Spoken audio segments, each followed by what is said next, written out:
So my father was a policeman in Northern Ireland and was very sadly killed in a bombing. I happened to be with my mum and my husband that evening. I think we knew that the report of a crash had come in, but we didn't know, if my dad was in hospital or anything. And they said the body's found, but they weren't able to identify them yet.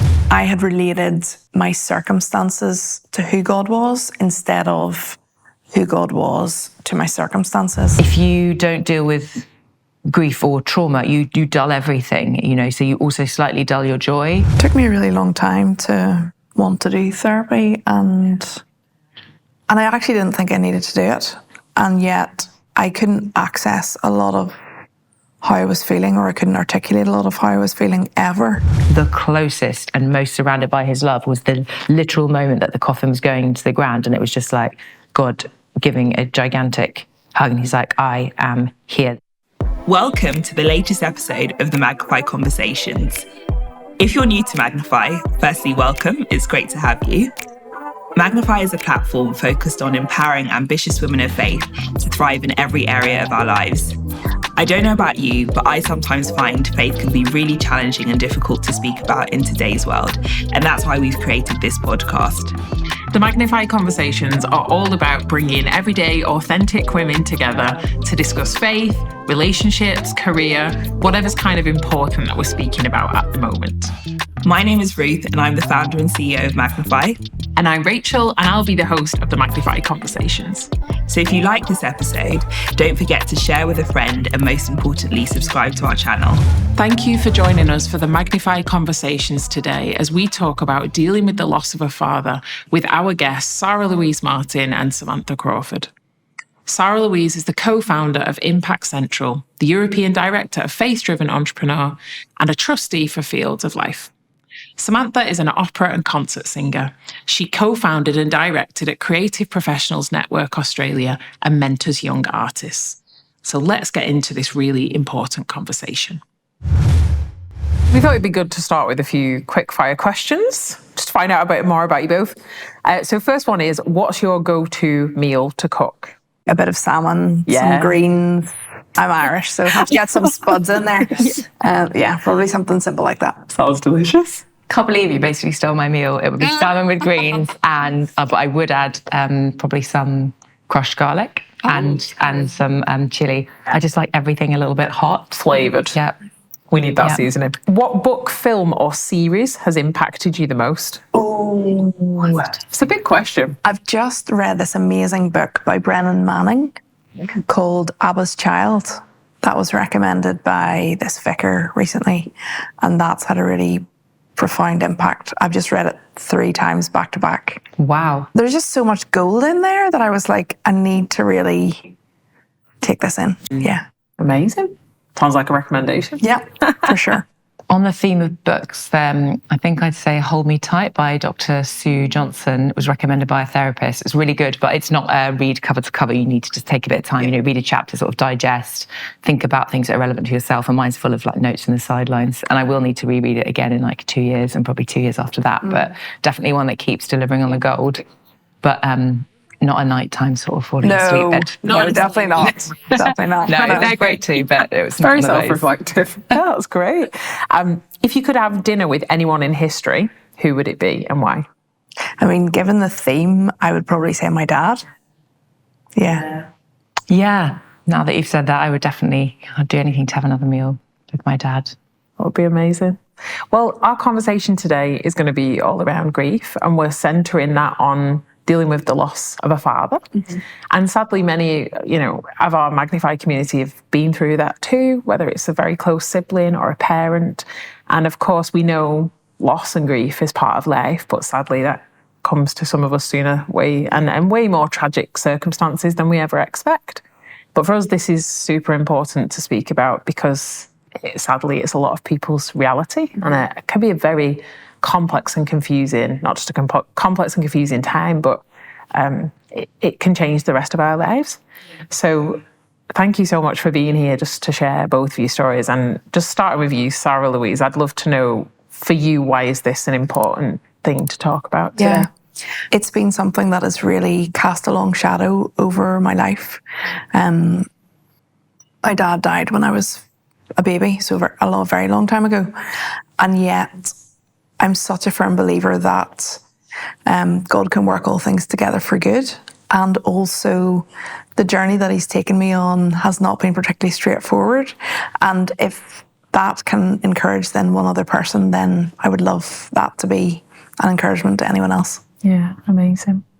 How about you, Samantha? Very similar in that I always thought that I just didn't want any of the suffering to be in vain. I just thought if this can be turned into something that can be utilised, in a timely manner, perhaps not right at the beginning, but to offer hope to people, I think, and to be able to give some. Now, certainly, I can give some distance and retrospective, and speak to people closer to being in the midst of the apex of the trauma, and hopefully offer some hope and insight, and be like, I've walked some of that path, and I can tell you there's joy and there's fruit and there's everything. There's so much to look forward to, and yes, the pain may well be with you for the rest of your life, but it won't be the defining sort of all-consuming thing that you feel that it is now. To really for encouragement and hope, I would say. Could you tell us a bit of the story of how you lost your dad? Yeah, when I was 25, my dad was flying with a friend of his in a light aircraft, and very sadly, there was some sort of technical fault with the plane, and the cockpit filled with smoke. He did a mayday call, tried to make an emergency landing, but whatever the fault was meant that the plane was on fire and crashed into the ground. So unfortunately, I think they were both killed on impact, he and a passenger.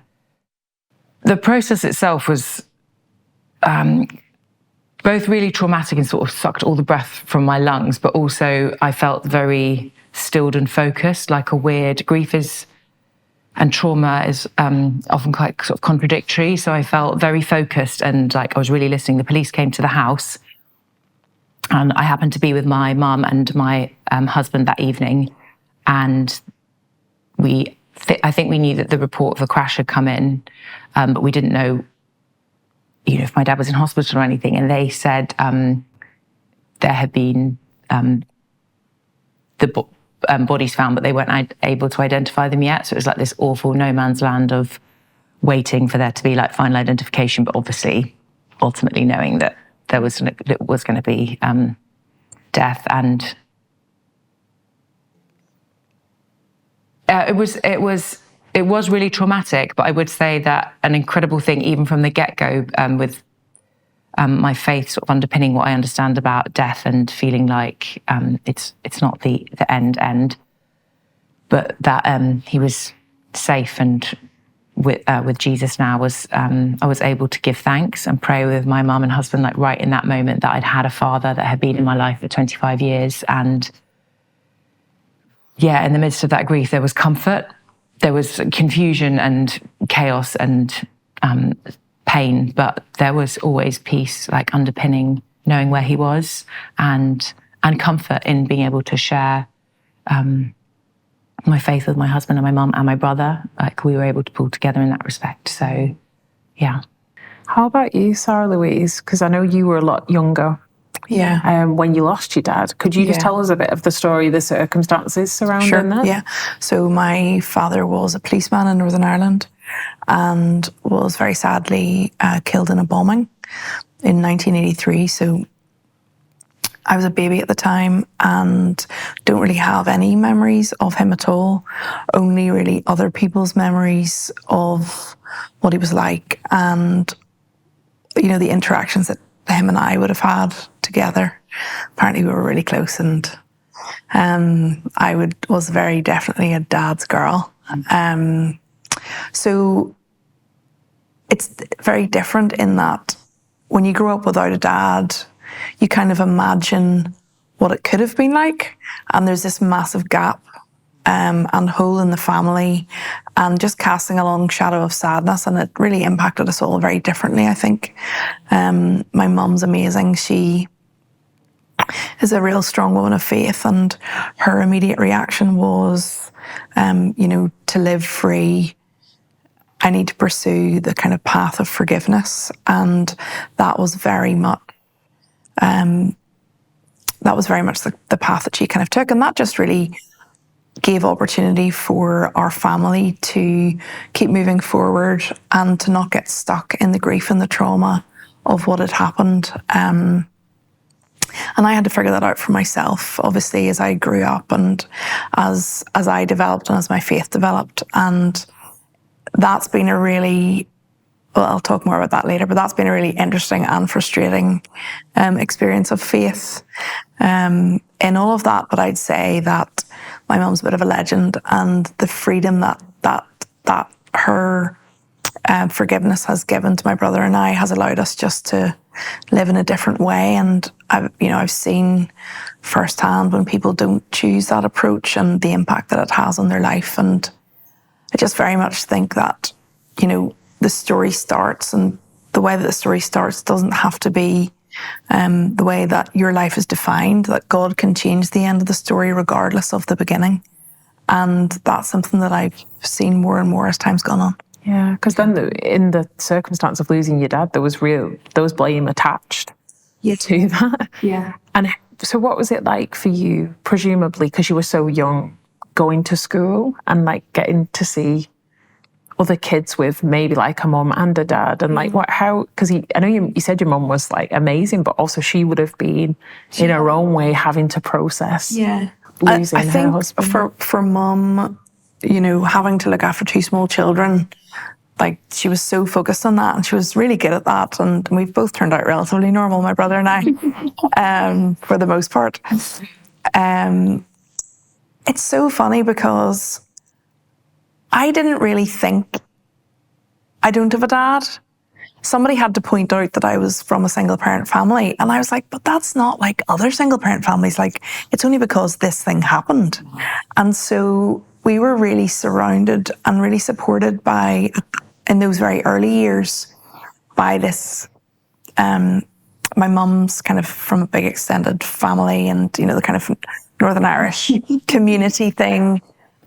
People at our church were kind and invited us, to many things so that we were part of their families, and we were really cared for in those really early years.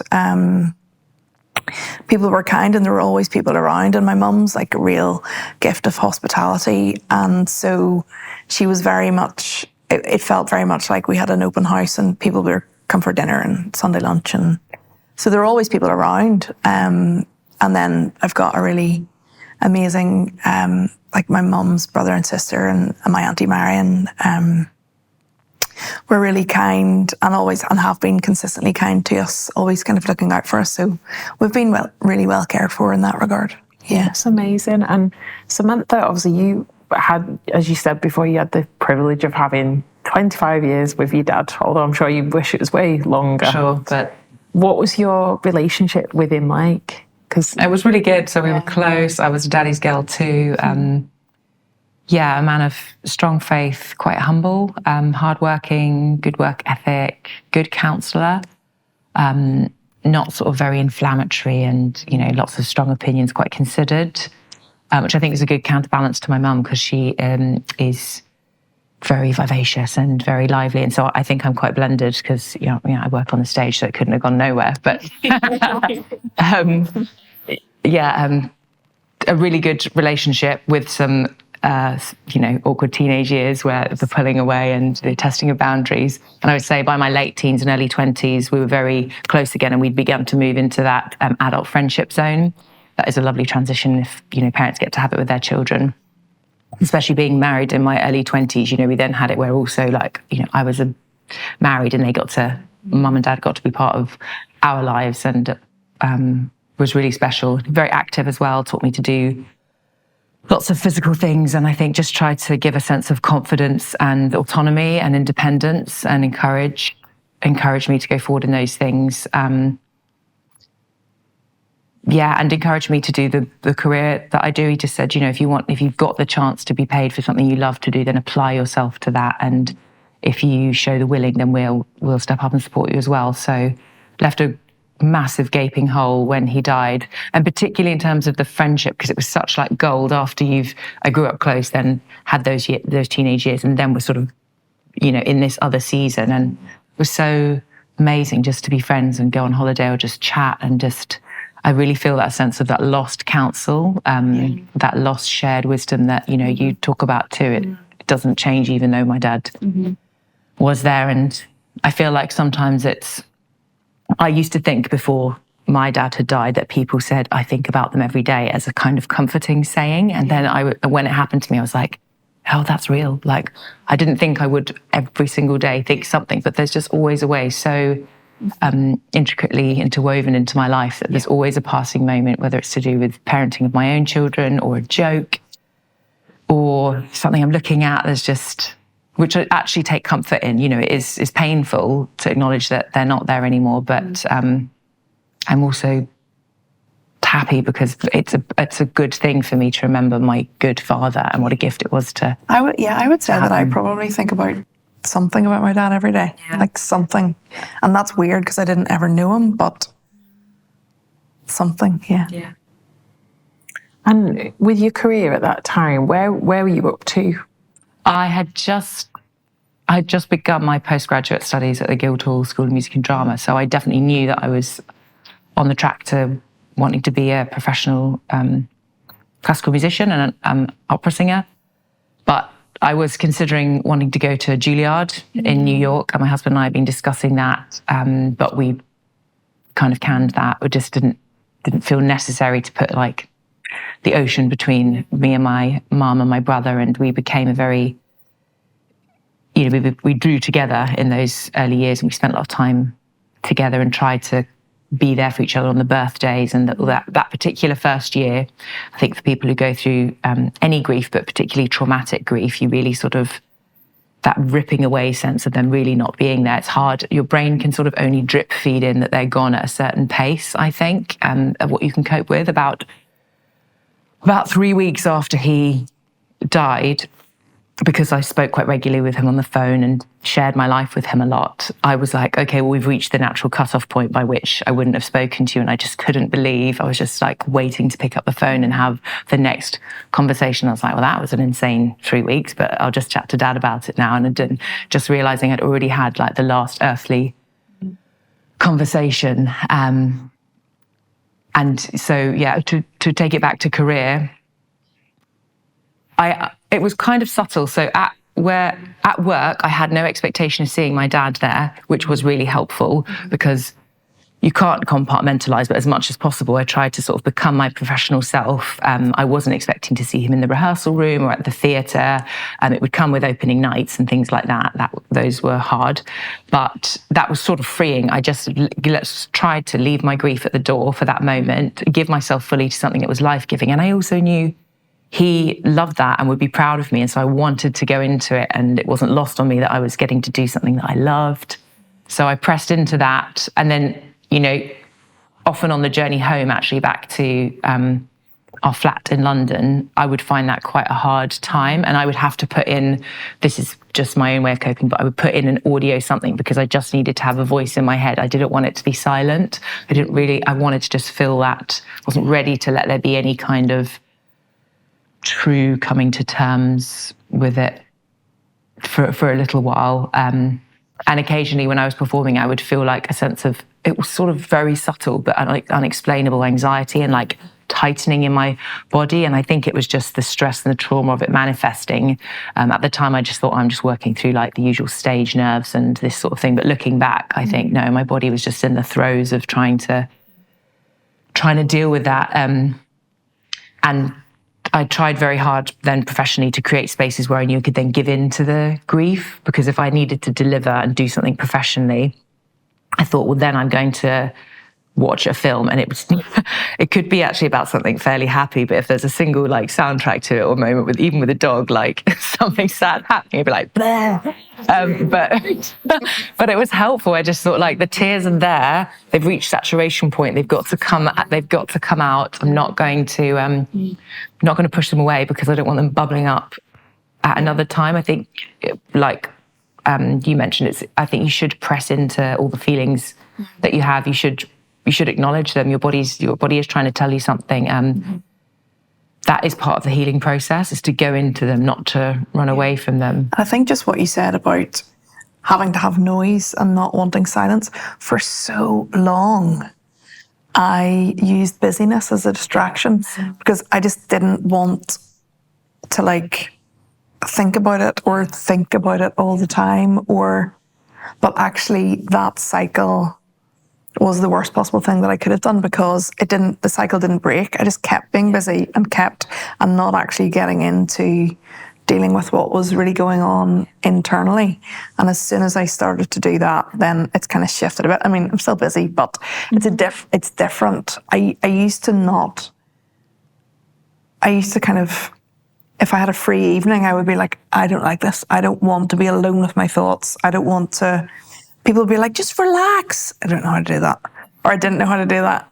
Like, what is this? Like, no. So yeah, it's weird. It's like, it kind of comes up at different times. And it does. I think the heaviness of loss is so much. It's hard to fathom, and, you know, you don't always feel like you just want to open up, you know, all that sort of vortex pain. And I didn't have therapy right at the beginning of that process. I did see someone and speak to them later, but I think that was probably better, because I personally needed a bit of time for reflection and a little bit of things that actually could be provided by my family or the wider community or my church. Some building blocks of reassurance and love, and finding the new rhythm of life that was without him. And then it was the right time to let someone into those places where I had been putting on the noise or the busyness, which I think is true for so many people in painful situations, you know.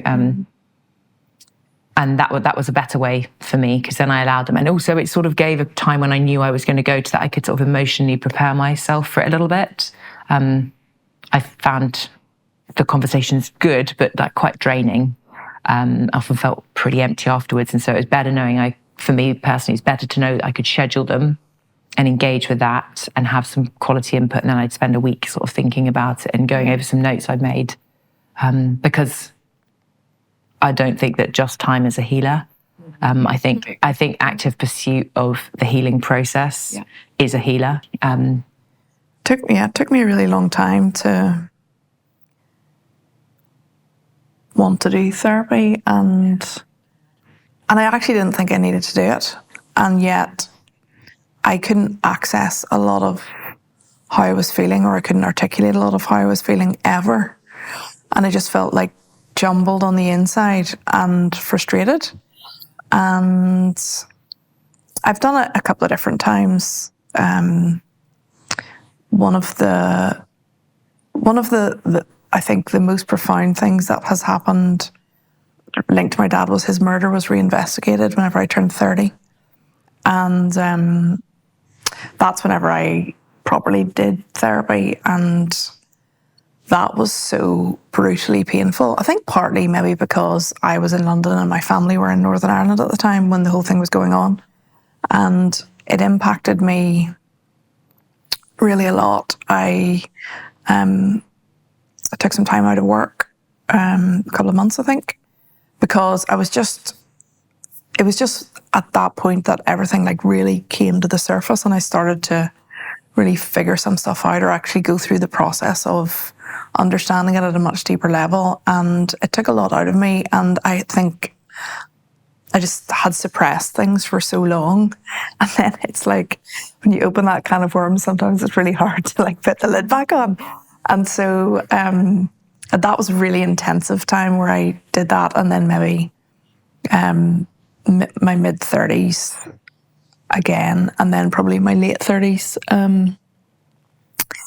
And it's been so interesting, because what I've figured out, my relationship with God's really complicated as a consequence of what happened to my dad. And I think the biggest learning for me has been that if you view God through the lens of your circumstances, then you're never actually going to understand fully who he is. If you view God through the lens of who he is and can layer your circumstances on top of that, you can see that actually he is good and he wants good things, and he can heal these things that have happened. For the majority of my life, I didn't think he was good, and I didn't think he wanted good things for me. And so I had a bit of a tortured relationship with him, where I was trying to do things my own way. And probably have had a few disasters as a consequence. And also because I'm kind of stubborn at times and quite strong-willed, because I am an independent woman, because I've had to be. Are you preaching to the choir? And so that's been quite a painful journey, quite an extended, longer than I had anticipated journey. But I have seen the goodness of God in the land of the living. And probably more recently, I've just come to this place of, okay, Lord, it has to be your way, because I need to surrender what I think was the right way to go, or what should have happened at this certain time of life. I've got to trust, now that I trust that you're good and that you want good things, I have a much deeper peace than I've ever had before. And that's only been relatively recently. And it's taken a lot of work and a lot to kind of get to this place, yeah. I feel so similarly to you, and it was in some ways more confusing, because I was like, oh, God is good and life is good, and my father modeled some of that to me as an imperfect dad. Yeah. And then when he was gone, I was like, is God good? Like, what? It was such a disconnect, and I had to kind of rally around this set of beliefs that I had grown up with and firm foundations, which did pull me back. But there was a long time in between where I was really doing all the same behaviour as you, pressing forward, thinking I'd probably just try and do it in my own strength, because I'm not sure if God's got my back. He has got my back, but I'll just do it just in case, you know. Yeah.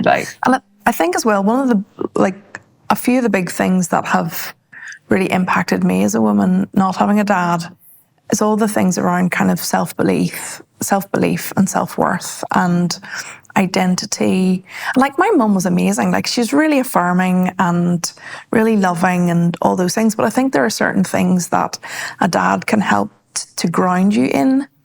And so I'd say those have been probably my biggest battles, belief in myself. And then that, even though I've, gone and done some really fun, interesting things, it's always the battle of self-doubt that can be a little bit paralyzing at times.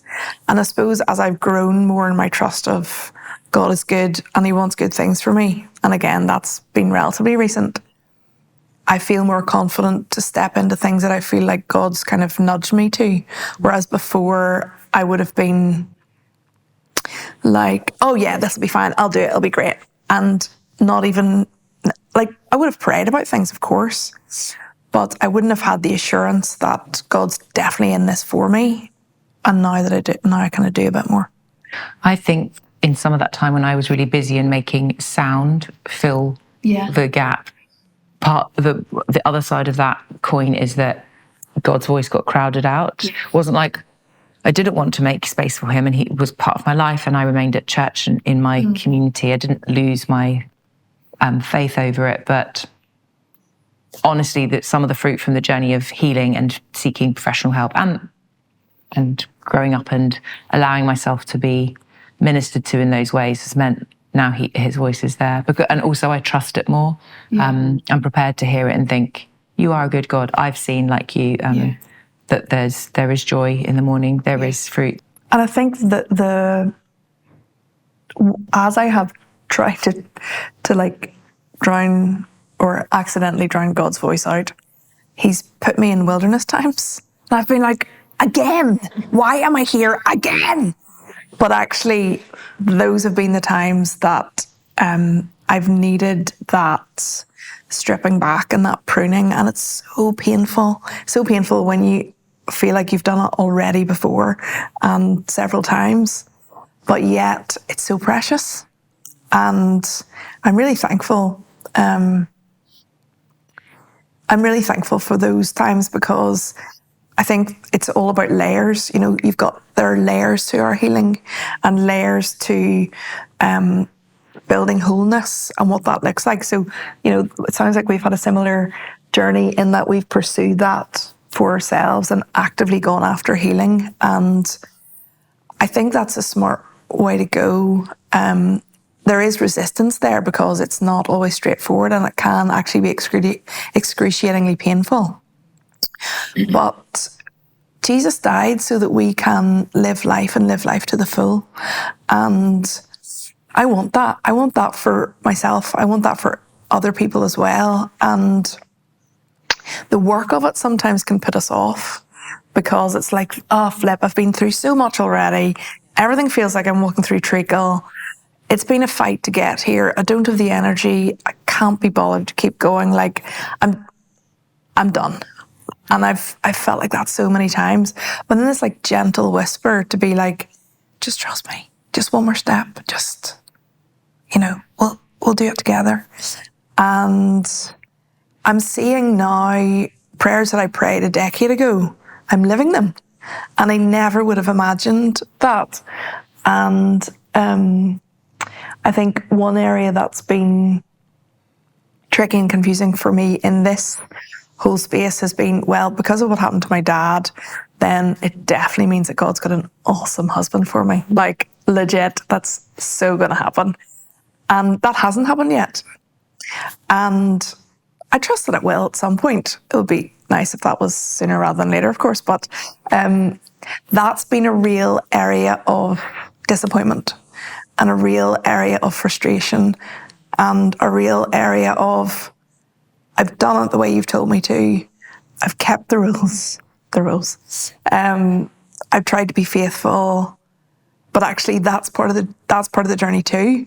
And I'm so thankful for the amazing opportunities that I've had. I've done some really fun stuff, been able to go to some really cool places, live in different places, followed my dreams in terms of what I've wanted to pursue from a work perspective. And that's all awesome. And so I can see that now. But I think, like, for people who are in a similar position or who are watching this and thinking, is this ever going to happen for me? Like, I just feel, a friend said this to me recently, and she's just like, God's got a purpose for your life, and it does not rely on if you're married or not. And that was like, oh, yes, that's so true. Because it's the same, who God has made us to be is the same regardless if we're married or not. And so I think when we focus on that and focus on just trying to do the right next thing, then if we build our faith and trust him, then the rest will follow. Yeah.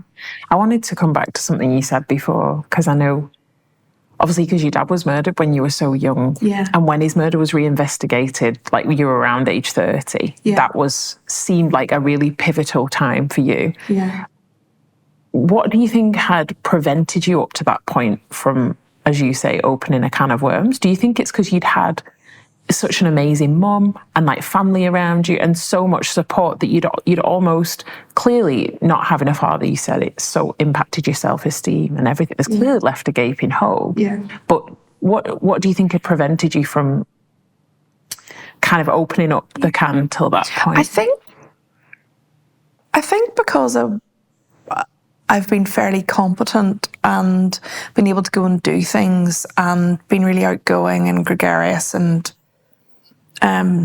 live wire and like often life and soul of things.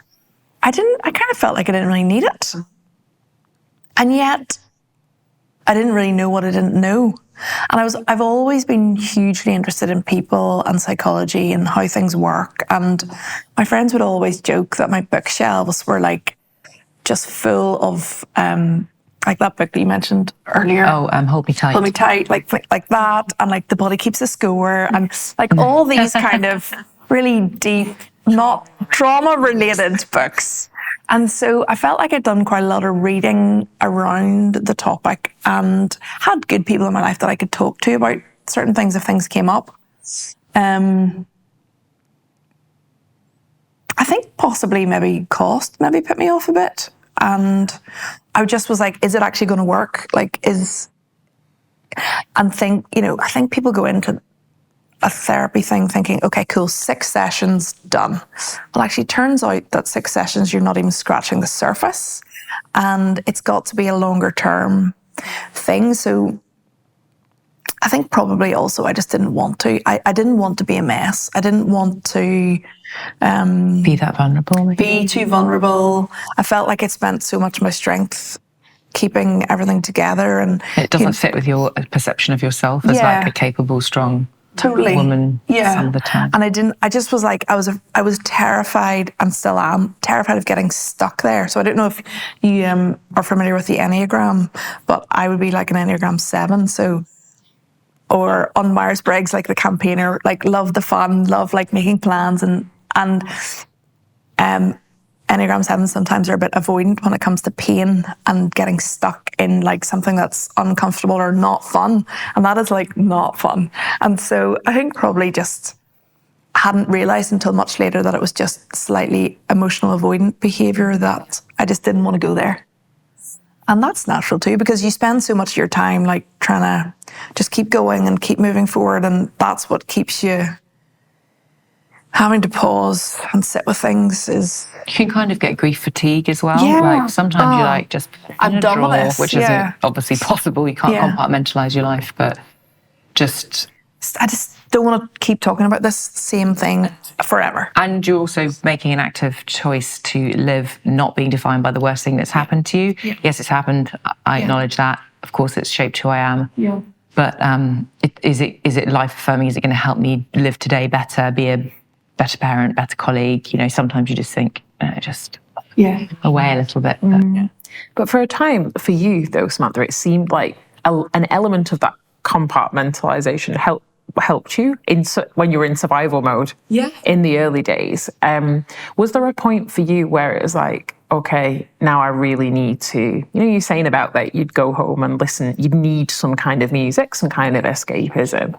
Was there a trigger point for you where it was like, okay, I'm ready to not just have the music now, I need to like allow my thoughts, my grief, not that you'd not already, but just at another level, talk about layers of grief. Yeah, I think I got to a point, it was quite subtle. I didn't have a lightning moment or anything, but I began to realize that I was yearning for life at the fullest, a life truly lived. And if you don't deal with grief or trauma, you dull everything, so you also slightly dull your joy and being able to be present and fully alive. And I would go to really joyous things. It was in the season when a lot of my friends were getting married and there seemed to be endless weddings. And I would go sort of brace myself for when the father walked the bride down the aisle and was like, trying not to wreck all my makeup for the day. But then in all the joyous part, I was thrilled for all my friends, and those were real happy emotions. But I think it was just a percentage. And when that percentage began to be more present and I began to realize, no, there's some part of my heart that can't be, that's like losing a little bit of joy or a bit of thrill. Like, why don't some things fill me with joy? I just thought that's because I've like tuned out I've tempered everything down a little bit and part of that was in order to deliver professionally and be put together and function. And, but there came a tipping point where I knew I needed to find a way back into really feeling everything in the fullest sense, which would mean more crying and snotty tissues. But also it's hard work, but so much fruit came from being honest in those conversations, talking with trusted friends, keeping a small council of trusted, small is good, don't vet too much opinion. Everyone is very strongly opinionated about grief, and different timelines for people are happening at different, so even within your own family, that can be quite a tricky dynamic. For a while, I'd sort of subconsciously deferred to their levels of grief as to where maybe I should be at in the journey. And that's also not helpful. You need to be respectful, but I just thought, but I'm at a point where I need those things and I'm not responsible for their processing of the grief. I can say what I think in a loving way at the right time in a conversation, but I need to pursue this for myself now. And I did need to think about it more when I became a parent as well. I felt this huge wave of anxiety come over me, which I had parked or not thought about. It just felt like out of nowhere, about I'm going to probably die. Like, what's the guarantee that I'll be alive for all of my children's existence, or at least until they're capable and raised, not like these tiny little vulnerable things, which every parent feels intensely when their children are very young, because they are so sort of small and more helpless. But it was like at an elevated level, shall we say. And I just thought some of that is because I believe that there's a chance a freak accident could happen to me, and that's like haven't cognitively put like the truth of life, but also who God says he is. I must not apply my lived experience to the true character of God. So once I began to turn that and think about who God is, and then my life on top of that, like you were saying, and I think freedom came. I've done that, but in a slightly different way, where I always was like, I don't know how long I've got, so I have to do everything. Sure, there was some of that. And therefore, that's also probably what drove my busyness too. It's like, I didn't need to pack it all in and just do it all, because it could be snuffed out at any minute. It's our privilege to have these meaningful conversations, and we hope you're enjoying them. As a registered charity, it's thanks to our generous donors and partners that we're able to bring the Magnify conversations to you, and we know there is so much more ahead. If you've been impacted by any of the chats we've had with these amazing women and want to continue seeing them, why not consider supporting us? You can find out how to by visiting www.magnifycollective.com/donate, and then financially giving in any way you feel led to. We're so grateful to you for being with us in this season, and we hope you find real value in this episode. How have you both balanced that?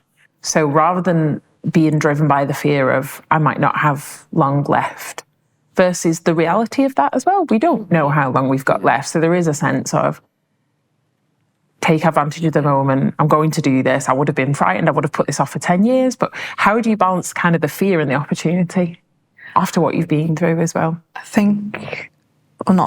know that I have always had the mentality to just try things and just treat them as an experiment. I'm just going to give this a go and see what happens. And so I see opportunities as this will be a really fun story someday, and try not to overthink things too much. It makes me more active and outgoing, I think. I think I've definitely settled, and I have way more peace about the future in terms of how long have I got left. I don't really worry about that at all. I have more peace that I'll die at my God-appointed time, and I'm not worried about death in any way. I think if I was a parent, I've been thinking about that recently. I would imagine that I would I didn't think about it as much when I wasn't a parent. Okay. I was more peaceful about it, and then I was like, oh, here it comes. But I think I have thought, like, if I'm ever lucky enough to be a mum, I'm going to have to really watch that, because I know that could be something, and I don't want to put that onto a little person. I think I just go for things anyway, but I think that's probably because of the story. Yeah, I'm similar. So I would say that I sort of try to flip it. Instead of having things then from a place of fear, like I must because I don't know the definitive timeline, working through what we've talked about, knowing that God is a good God who also has uniquely gifted us and has purpose and plan for our lives. You don't need to have any faith to believe that you are uniquely gifted, and there are things that you can be here on this earth for that are just for you to carry out. You don't need to be comparing and looking left to right. But if you can take comfort in that and believe it for yourself and live a life out like that, you will not do things from a place of fear. You will do them from a place of plenty, a place of love, and a place of opportunity. And it is then like life is for the living, life is for the engaging. And that is so much more freeing, because I still am the very focused, driven, excited, like people-orientated, vibrant person that I was, but it's without something like slightly clamping on my heart, but slightly squeezing. And I think I'm probably like you, more relaxed about things that don't work out. Instead of me going to a place of, well, how could I alter that to change it to my perceived agenda? I now go, it's not the way that road's going to go. It's going to go, I'm not sure yet. I can see 2 paces ahead. And also, I'm okay with it taking maybe now just one step on the path. God's showing me a big vision for something, or I believe there's a path I should be walking down. And before, I would like to sort of beeline straight to the end and also know where the end was. But now I can just live with that sense of purpose, but it's okay to only see the first step on the path in front, and then that's fine. I take that, and then I wait sometimes. I'm like, oh, look, there's the next step, going forward. Mm-hmm. And I don't think I had the wisdom or patience for that before, because there was like that niggling sense of fear, panic, mistrust. there's a deeper sense of trust now. Yeah, and I think a bit, we talked a bit before about like maybe the Western obsession of trying to hold everything together, and especially if you're pretty focused and vibrant, full of life, you've got plans, it almost doesn't fit the persona. We think grief can be a difficult conversation. It can be difficult to walk through, also because it's hard we try and make it in a box and a timeline, and it just clearly doesn't work. Thinking about that though, do you think you ever truly, we're obsessed with words like moving on, get over. Do we ever really move on or get over losing a parent? No, I think you learn to live with it. I think you learn what your triggers are, and you learn how to maneuver around them. And what you were saying, if you feel like you need a good cry, then you figure out what's the best way to do that in a way that works for you, that's not going to completely sink your entire month, for example. So like my dad's anniversary and his birthday are not quite close together. So I try to, and Remembrance Day as well. So in Northern Ireland, Remembrance Day is very much focused around people that have been killed in the Troubles as well as the World Wars. And so it's like Dad's anniversary, next week Remembrance Day, and then a couple of weeks later his birthday. And so I try to do like special things, and like this might sound a bit weird, but sometimes I'll like buy myself a present from my dad, or do something on those dates where I'm actively getting into the feeling of that. So might take myself for coffee and write my journal, or something like that. Whereas other times it'll not impact me at all and I'll be totally fine. Or maybe I'll feel like I really want to be around a close friend. And because I don't live with my family are in Northern Ireland and I'm here, there are only a couple of friends that I'd really want to be around at that particular time. So, I mean, it's different. So some years it's totally fine. And some years it's like, oh, this is horrendous. I need to like go and hide under a duvet. But you learn to work with yourself. And I think often when we ignore those feelings and we push them down and we try to escape them, is that kind of cycle thing where it keeps happening. Whereas if you pay attention to your body. So there's this amazing study in a book called The Body Keeps the Score. Everybody references that link to trauma. And I really think it's true. Like the embodiment of emotions that are not dealt with are held in our body if we don't find a way to process them in some We're integrated manner. beings, aren't we? We talked about not compartmentalizing in your brain, but you can't divide up body, spirit, and mind. Exactly. You just can't. And so when you try to do that to keep yourself safe, you're actually doing yourself a real disservice. And so it's figuring out what's healthy and what helps you move through. And, lots of different spiritual practices will help with that, and just some common sense too. Yeah. What about you, Samantha, in terms of like perhaps just practically dealing with some times that are maybe more difficult for you, like maybe Dad's birthday, or just times that have, how do you, in the same way that Sara-Louise has said about like buying a gift or just doing something, creating a memory, how have you sort to practically handle yourself in that time? Or do you kind of just see like, I'm going to see how I'm feeling and then I'm going to deal with it in a way that's fit for me? It's a little bit of a mixture. Some years that day is nothing. It's just the day that went by. But obviously, like I said, we've both said, I am thinking about my dad every single day. So sometimes that's more prevalent a few days later. But practical things that I've done over the years are purposely do something joyous that day, like fill it with a new memory of something that's really good, family picnic, just something really fun and other, like creating a new narrative to, again, be like, this is not the worst, I'm not defined by the worst thing that's happened with me. And actually my family have had incredible, brilliant, fun moments after this point, and I can reference them because I've got 12 years of history of building that, from afterwards. I think sometimes I take a moment to pause and reflect on him fully, because although he's in my mind and around, passing through thoughts, things, I might be more purposeful and just sort of like not quite meditate on him, but like really think about him and maybe look at a picture. And I take time to look at our family albums, because also I feel in oral traditions where people pass down stories through their families, there's like strength. And there are studies that show that happiness is actually higher, like trackably higher in people that understand their heritage and know their family stories and histories.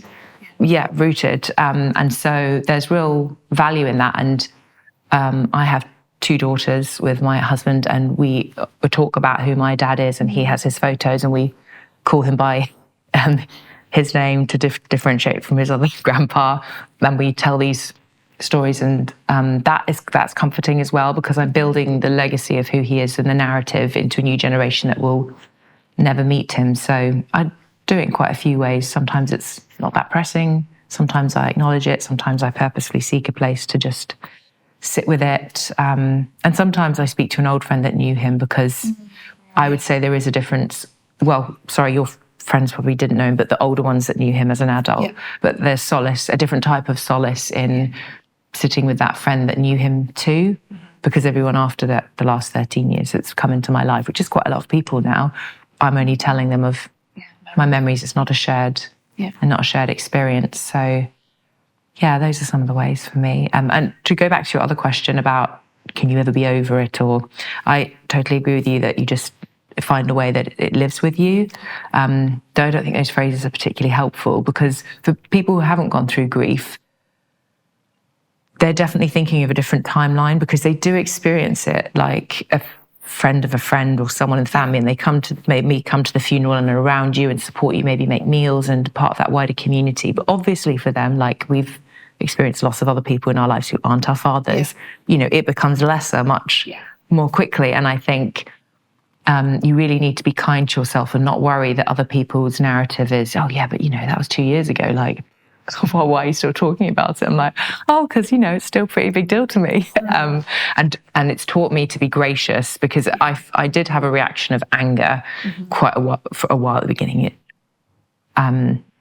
With some of those, sometimes well-meaning but quite thoughtless comments. I was like, and that has been an opportunity for God to help me grow in character and be gracious. And now I'm more mindful about grief conversations I have with other friends right at the beginning, and I try not to say too much. Better to listen, and better not to say platitudes. Someone well-meaningly and misguidedly told me within a month of my dad passing away, I was back working and rehearsing for something. They're like, this will just be great for your art one day. And I was like, too early.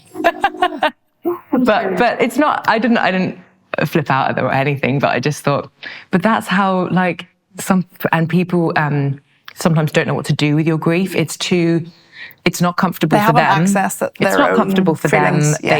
Some people will say nothing, which sometimes I found quite upsetting. I was like, oh, but that I've gone through this huge thing, and this is the first time we're meeting afterwards, and they sort of nothinged it. Because it's super awkward, and I think you've got to be gracious. Those were loads of well-learned lessons. So the getting over it thing doesn't really happen, but you learn how to be gracious, and you learn how to use that wisdom, I think, to be empathetic, be a more compassionate person. Thinking about your healing journey, and obviously both of you have gone through therapy at different stages and different times. What are some of the emotions and behaviours that you were dealing with when you were going through those processes? I think for me, it was really trying to access what my emotions were, because I didn't know how to articulate them, and I didn't know how to describe them. And I just would get really frustrated and just be emotional. And that was deeply frustrating for me. So learning to understand what I was feeling, what it felt like in my body. Could I describe it as a colour? Could I describe it as a shape? Where was it in my body? What was it making me feel? Just actually having language to describe how I was feeling was actually the start of it. And I think the way that I describe it is I would feel kind of sad and confused, but not really be able to articulate why, what caused the sadness, what the feelings were that I was feeling. I just felt a bit to this place of having language to describe how I was feeling, how it felt in my body, knowing and sitting with it for a little bit of time and taking some space. Did a lot of learning around kind of breath work and breathing, and identifying it in your body, I think, is actually, because that's, we talked about earlier about the kind of integrated embodiment stuff. So that has taken quite a long time. But yeah, really that. Yeah. Samantha, how about you? What were some of the emotions and the behaviours that you were coming up against and kind of working through in your therapy? I think some of the emotions that came up were distress, abandonment, loneliness, a bit of confusion, and like a bit of a fighting, I don't know if that's really an emotion, but like a resistance to someone pointing out that. And also I had wrong thought processes about some things. You know, not only could I not fully articulate what was happening in me emotionally, the therapist asked me a few times, how do you feel about And I would say what had happened. And she was like, no, you've told me this series of events. I'm asking you the emotional response you had to that. And it took me like goes at it. I just couldn't do it. Because I'd sort of put myself into that functioning, doing, pragmatic. It's not that I wasn't having a good cry and all those things, but it was that those things probably weren't stepping me towards healing. That was just coping with the pain when it came up and then carrying on. Whereas the therapy process is different. So I was having to name these specific emotions, which was often quite uncomfortable because it required vulnerability, and it definitely made me have to admit that I absolutely wasn't in control or holding or I wasn't in control of the narrative, and I couldn't make the timeline of the healing happen when I wanted. I couldn't make something conclude by a certain end of the session. So it was a process of letting go, but trust, not letting go. That just sounds ad nauseum. I mean, a process of letting go of me wanting to move the session in the way I thought it would go, to trusting a professional. And that's it can be quite a daunting process. And there's not like a one size fits all for therapy. You should do a little bit of research. It's too broad an umbrella to just say therapy. You know, there are many types. And one of the ones that I had help with was schema, which is where you begin to learn about your set patterns of behavior, which are often learned usually in childhood, so that you are understanding your grief and trauma journey, but in the context of who you are actually as a person anyway, because you don't just form in that finite moment that the terrible thing happened to you. Or certainly I, as a 25-year-old, had lived a life before that. And so, of course, I was carrying in some beliefs and patterns of coping and behaviours that were already set in place. So that the therapy was helpful because they showed me my ways of behaving, and then showed me what's happening in grief, and then helped me name the emotions I was feeling and why I might respond in a certain way. You know, you talked about knowing your personality type and being number 7 on chart that I don't know the name of yet. But it's great. I can't wait to get another therapy book. But that kind of thing was really helpful because it was a language and it was tools, and there were things that I didn't know about myself. You know, we think we're so enlightened and in touch, and I said to my brother afterwards, I was like, did you know that I had this trait of this behavior? And he's like, how could you not know you had that behavior? And I was like, because I'm just living myself. So those were really helpful because you're just naming it, and it knowledge is like power in the good way. And I think something that someone said to me about therapy, which was really helpful, you're not always going to get on with every therapist. Like somebody might recommend someone who's been amazing for them and their journey, and it's a complete disaster zone for you. So the freedom there is really, you know, someone might share like at my church, they've been really helpful, and they would have shared like a website of recommended, or like an Excel sheet of recommended therapy providers. And then it's up to you to go and figure out, do I have like chemistry with this person? Can I trust them? Because you're trusting them with your deepest, darkest pain. And if you don't feel like you get on with them, then you're not going to go there, and you're not going to get to the level of healing that, you know, you think.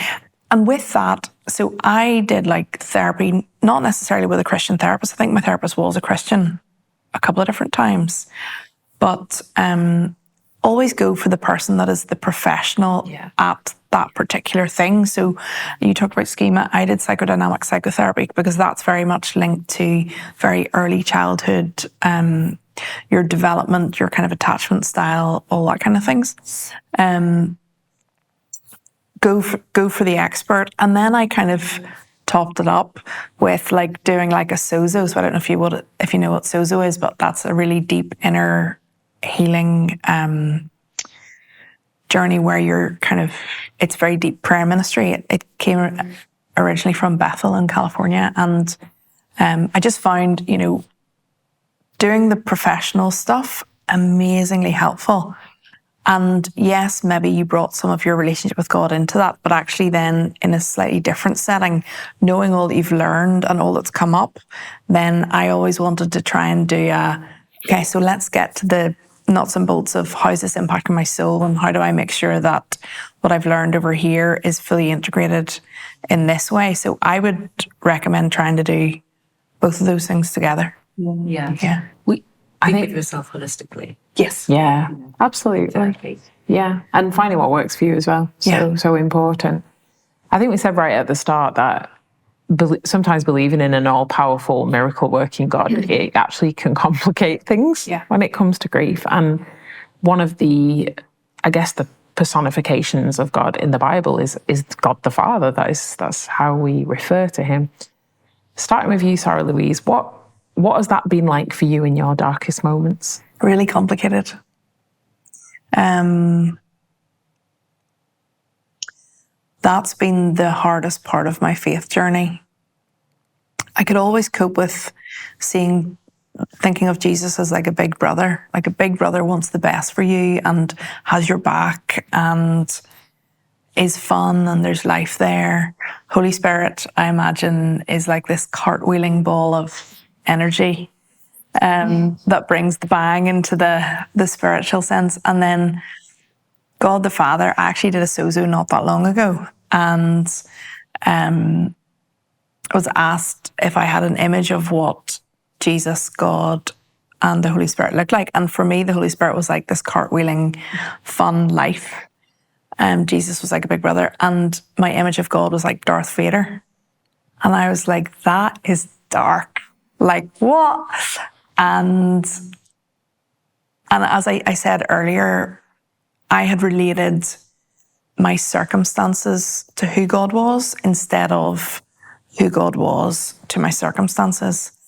And went through a very dark time at the end of last year and really felt God gently encouraging me to get into his word to show me who he was. And so I actually bought the physical version of the Bible in 1 year, Nikki Gumbel. And I've been doing that every morning. And I've been actually quite proud of myself that I've stuck with it. Like, what? It's like 8 months in. And that is a story of a consistent God who is all about relationship, all about loving his people, all about letting them choose their own way, and always being there and always wanting to pursue them really gently, like a gentleman that loves someone. He's never going to force himself. It's always going to be, there's an invitation there. And so as I have been journeying with the Lord this year, he's been reminding me of that. And that has really shifted something in the posture of my heart to know that he is good, to know that he has good things, because that is the story of who he is consistently through the eternity of time. Yeah. Yeah, really good. What about you, Samantha, with that kind of imagery of like God as a father? What's that been like for you?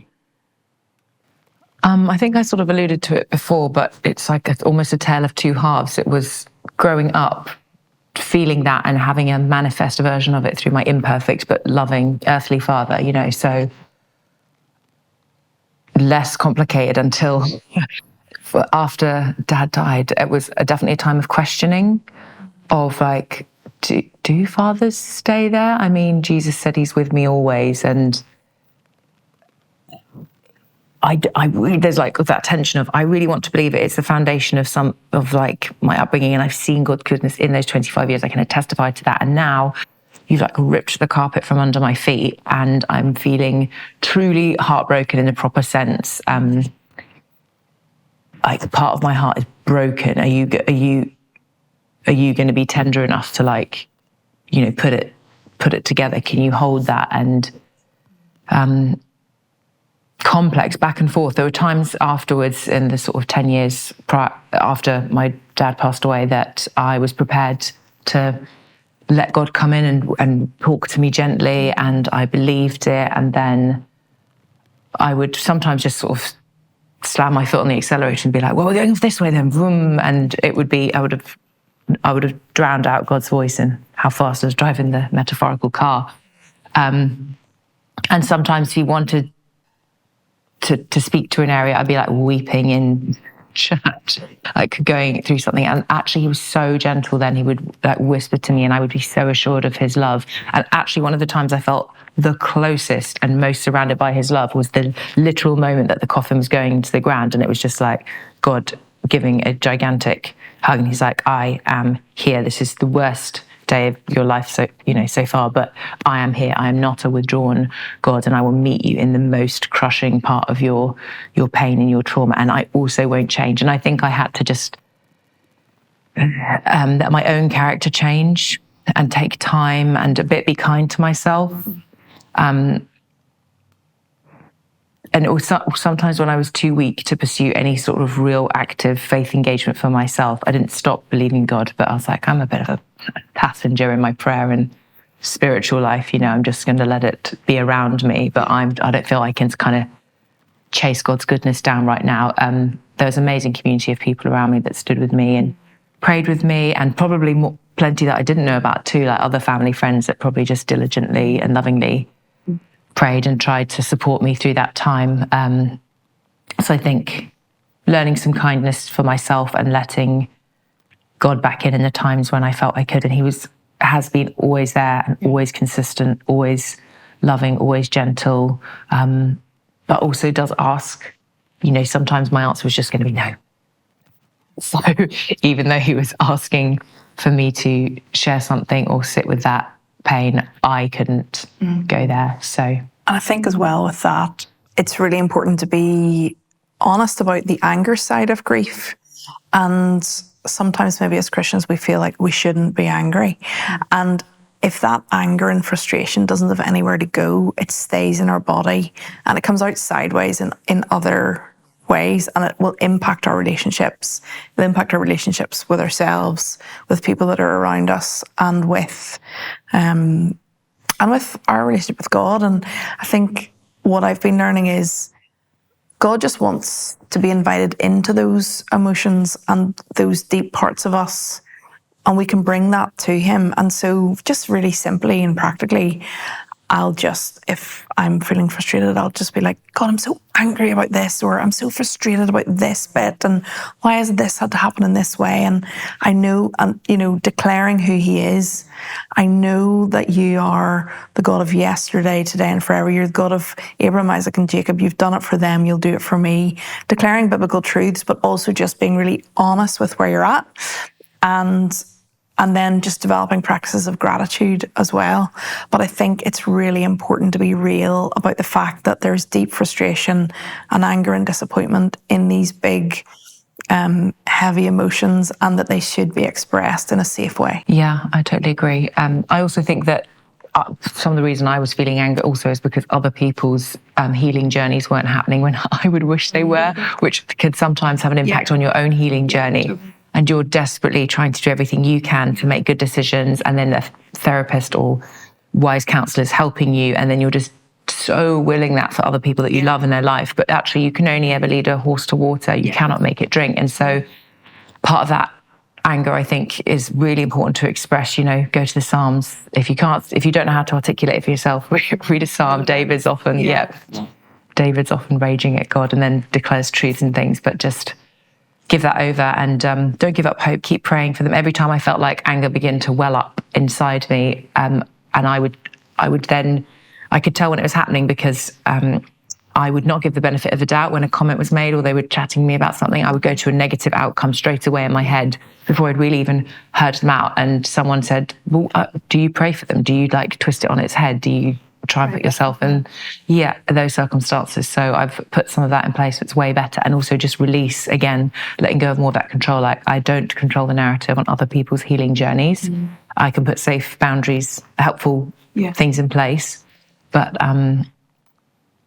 that's something really important to take into consideration, that you can do your own journey and you should be claiming those feelings, but can't take responsibility for everybody else's. And that comes more into play, I think, as time stretches out after the immediate impact. Those timelines become more varied. Yeah, absolutely. As we said at the start, a lot of the women in the Magnify community sadly have lost a parent, just through, or of, more recently. So just from your experience, Sara-Louise, what's kind of the best piece of wisdom you would offer to someone in that situation? You need to be kind to yourself. And often as women, we are so aware of everything everybody else is going through and wanting to often care for all the people around us and can forget ourselves in the process. And I think it's important to pay attention to your own wholeness and to take that really seriously, because it really matters. And that's where the life will come back to. And that's what God wants for us. And it's almost being disobedient by not paying attention to that. And yes, God can work through all things. And I've seen that in my own life. It's often not in the way you think, and it's often not in the timeline that you hope for. And I think it's just really about the two things that I keep coming back to. Is God good, and does he want good things for us, for me? And I only feel now that I can say yes. And that's been a really painful journey to get here, but I'm actually really glad because I've learned so much along the way. Amazing. Samantha, what would you say to someone? I know it's kind of hard because everybody's situation is different, but from your lived experience and wisdom, if you could offer anything to someone who's maybe just lost a parent or someone who's very, very close to them. Yeah. Well, I'd firstly agree with everything you said, so I won't repeat it all. And I would say some practical things from that very traumatic first part of the experience, which is quite different to 10, 15 years down the line. I feel like probably it impacts your body more then as well. So some practical tips would be, you only have a finite amount of decision-making you can do every day. And that it feels like all you have to do when someone dies to start with, because death is never convenient. So try and section off just the morning or up to lunchtime to do like the really important decision-making for that day, and then cap it, because it's just overwhelming and you're going to put your brain into overdrive before you're trying to then power down to sleep. And most of the time, I certainly experienced being sort of spiked with cortisol of like things I was remembering and stressful stuff and this phone call and that thing and communicating with that family member, and everyone's in this heightened sense of grief. So sort of, I think, much more quick to either get offended or it's just very heightened emotionally. So communication and expectation management is quite a hard thing to do for everyone. So definitely decision-making early in the day, and then stop and just say, that's okay, but we need to do it now, tomorrow. Like, I just can't do any more. And for the self-care, schedule some sleep or naps, even if you can't go to sleep because it's too traumatic. Space to be away from the bzzz of everything that's going on. Often your house can be full of people. You're running around doing a lot of errands. You're having difficult conversations with people, either when you're expressing something or they want to tell you. A lot of people wanted to tell me lovely stories about my dad and like share things with and it was the first time I was seeing them. And so they were really grief stricken. And I was like, I'm just an empty vessel at this point. I think some practical decision-making around that. And then putting a few more things in your diary that include community or contact with other friends than you probably feel you can cope with the caveat that, at least in the first 6 months or whatever you feel is realistic for you, I may need to cancel this on the day, but I'm reaching out because I do know that I need to see people. And that will probably be joy giving. And I'll tell you on the day if this is going to be a let's talk about dad day, or if this is going to be a let's do something fun and totally other moment. And the friends and the community that know you will understand with the, I'm sorry, I've woken up and I really can't manage it. Could we just change it to a cup of tea at my house? And the other big last one that I sort of alluded to before is the communication and expectation management, because people are going through grief at different times. Their timeline, 7 stages of grief, that can all be quite jumbled at the beginning, and things are heightened, and most people are a bit sleep deprived and empty and slightly delirious from lack of sleep and too much decision making. I would say try not to change lots of things in that first year, your community, your friendship circle, new dating relationships, moving house, new job. You don't really know what is the grief speaking to you at that time and what is your actual common sense. So keep your council of friends or that wise group of people small. Ask them to still be able to have permission to sort of say to you, I don't think that's the greatest use of your time or money or whatever right now. Maybe you could, let's go back to that in 6 months. But be open to that. You have to have a level of vulnerability to let people say that, because if you don't share really where you're at with your grief, or anyone that's been impacted by that death, they can start making decisions that may seem very odd or hurtful to you. And then you're at the point where you have to have a conversation, which I would highly advise you to do earlier rather than later, and try and make it short. And if you need to have a mediator because you're addressing something hard and emotions are running high, then do that. Be like, this person loves both of us. They're just going to sit here. I want to say something to you that's quite hard and I'm exhausted. Let's have a chat, and could we stop talking about this after 20 minutes, because I don't want it to be like a thread that we just pull from a ball of emotional string that just goes on and on and on and on. And I think that can help. That ability to be really honest about where your grief is at will help stem the flow of, we've all seen people who've gone through grief and you're like, why are they making that decision? It seems very other to them, and it's often because they've sort of withdrawn from the community of people that love them. They are not expressing truly what's happening with their grief or where they're at. They're unable to say how truly lonely they are, or how vulnerable they feel, or how stressed they feel about their finances, or any of those other factors. So if you can keep inviting a non-judgmental place where those sometimes hard but ultimately supportive conversations can come from, then I would highly recommend them for immediate wisdom with the trauma. My experience is also, after having them from the very early stages, they needed to happen, but less frequently as the years went by, with some communication and expectation management. But they're well worth it if you get into a pattern of it. Makes it less hard to address those things. And grief is like a defining thing in your life, and it can really either rip everything apart or you can pull together. So I would try as hard as possible to keep finding reasons to unite. Yeah, it's really practical communication, giving people the right people the right permission to say things as well. Rest so for yourself. Yeah. But still reach out and have your friendships and things. Yeah. So. Really good. Thank you so much, both of you, for that. Lastly, I want to ask, because we are a community or a global platform, is there anything that you're kind of working on at the minute that you're excited about, that you can tell us about, that we can support you in a current endeavour? So many things. I work mainly with entrepreneurs. So I started a business called Impact Central, which is an accelerator and mentor network for impact-driven startups. Love supporting and encouraging founders, particularly female founders. I'm also the European director of an organisation called Faith-Driven Entrepreneur. And I'm also really plugged into this really cool thing called Wonderful Leaders, which wants to grow Christian entrepreneurs in and around the UK. So those are 3 things that take up a good chunk of my time.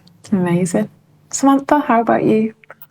Ways you could support me. Well, I actually have my first album coming out. Yes. It is exciting. It's a big labour of love. It's called Dream, Risk, Sing, Elevating Women's Voices. I just felt during lockdown that I really did want to create something that told women's stories through song. And in classical song, they're not very well represented. A lot of the time it's mothers singing lullabies, or femme fatales, or women just waiting for men to come along in their life in a not helpful way. And I just thought, that's not like the amazing, vibrant women I know. Like, what about, going through puberty, or the legacy we want to leave, or our workplace environments, or our ambitions, or breastfeeding, or birth. This album it doesn't fit a totally traditional classical mold, but also I'm not expecting it to just reach that audience. I just want it. I hope the songs resonate with people. The trailer for it will be out soon, and that is a beautiful song by Michelle Brumman, which is called My Daughters, but it's about not your literal biological daughters necessarily, but the sense of women wanting to hand on the baton. We know what we've achieved and are striving for, but also there's work to be done for the next generation. So it's an intergenerational song. So that would be one way. It's Friday the 29th of September. And I'm also developing an opera on modern slavery and trafficking. Just felt I really wanted to do it. And so we're in this sort of commissioning and producing process, doing it with writer Rydian Brook and composer Roxana Panufnik.